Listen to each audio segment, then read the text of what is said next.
All right, this is my solution to slowing down and increasing the torque on a modern electric sewing machine.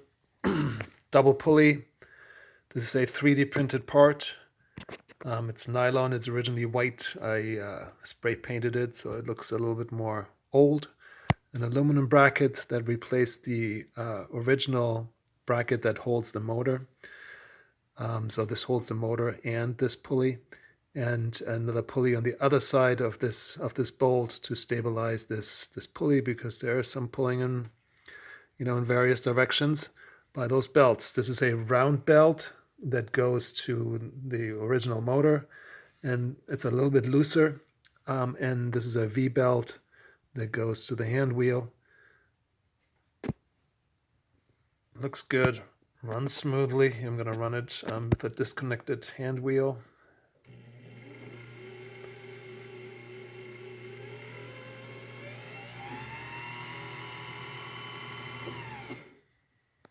And let's connect the hand wheel.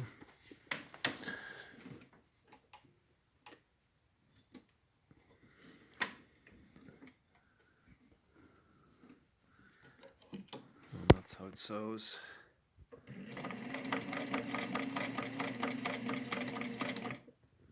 There you go.